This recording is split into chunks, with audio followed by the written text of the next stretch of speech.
Hello, it is April 14th of National Poetry Month. I'm Tom and I'm reading you poems. I'm back in Spokane. The Festival of Faith and Writing is over and Get Lit is over, both of which are sad because they were excellent events, created a week of literature celebrations, great conversations, really great readings, and just generally awesome times catching up with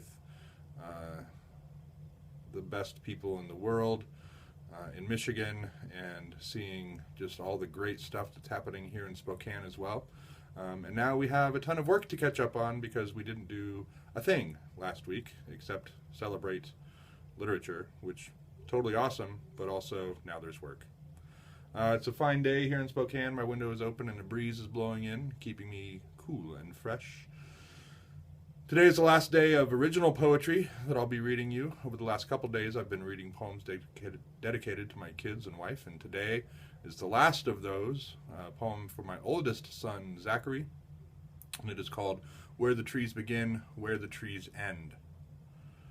The people on the train all say how much they love the train. A man boards in Red Wing says he wishes he had more children and that they lived further away. He walks into cold wind at Minot. Old scars twitch and glimmer in the hills east to west, the tracks parallel to Highway 2. The train, hollow and fast, rush and chunk of steel over thick oiled ties and banked gravel right-of-way. As we spoke on the phone, my son held a tongue depressor behind his teeth to separate the top from the bottom, his newest speech therapy exercise. I can't touch it, he said, with my tongue. He is remaking the shapes his mouth makes, a new language emerging.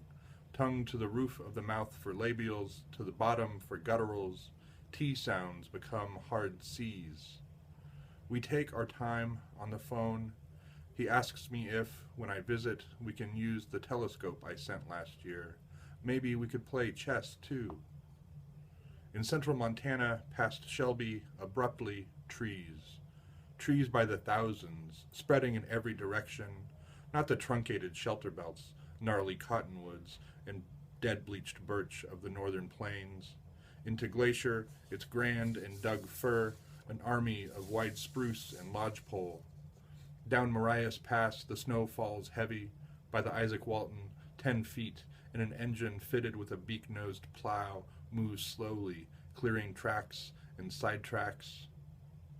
But I notice all of this later, when I'm off the train, and suddenly back on the rich, dark, frozen soil of North Dakota, the tracks rewound, the trees again behind. Time passes more slowly here, the present reaches further back and further forward, is without horizon.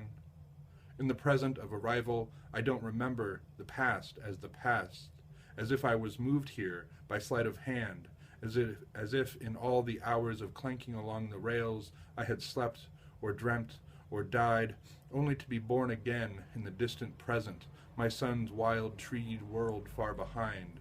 This, another place, a new shape forming in my mouth.